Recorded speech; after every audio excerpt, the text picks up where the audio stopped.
कोल्हापूर जिल्ह्यामध्ये कोल्हापूर जिल्ह्याचा माननीय पोलीस अधीक्षक श्री निलोत्पर साहेब यांनी चार्ज घेतल्यानंतर कोल्हापूर जिल्ह्यामध्ये ज्या बेकायदेशीर गर्भलिंग निदान चाचण्या ज्याचे पेव मोठ्या प्रमाणात चाललेले आहे अशी त्यांना बातमी मिळाल्याने त्या अनुषंगाने वैद्यकीय पथक व स्थानिक गुन्हे शाखा व स्थानिक पोलिसांचे पथक यांची नेमणूक करून ज्या ठिकाणी अशा चाचण्या होत आहेत त्या ठिकाणी कारवाई करण्याबाबत पोलीस अधीक्षक साहेब यांनी सर्व प्रभारींना आदेश दिले होते।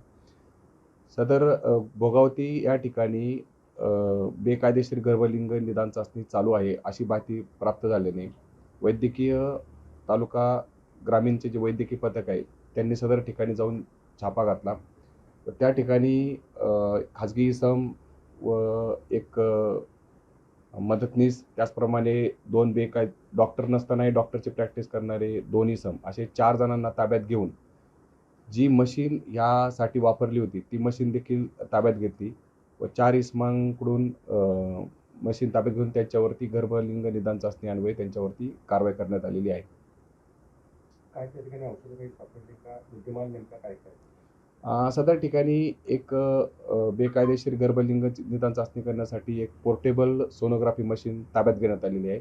तसेच मेडिसिनची काही किट देखील प्राप्त केलेल्या आहेत त्या देखील ताब्यात घेण्यात आलेल्या आहेत। या कारवाईमध्ये 4 इसमांना ताब्यात घेण्यात आलेले असून त्यांची नावे मोहन पाटील, श्रीमंत पाटील, अनिल टिपुगडे व सुनील पाटील असे आहेत। मोहन पाटील आणि श्रीमंत पाटील यांच्यावरती यापूर्वी देखील 2 ते 3 वेळा PCPNDT ॲक्ट याच्या अन्वये कारवाई करण्यात आलेली आहे। इतर 2 आरोपीवरती पहिल्यांदाच कारवाई करण्यात आलेली आहे।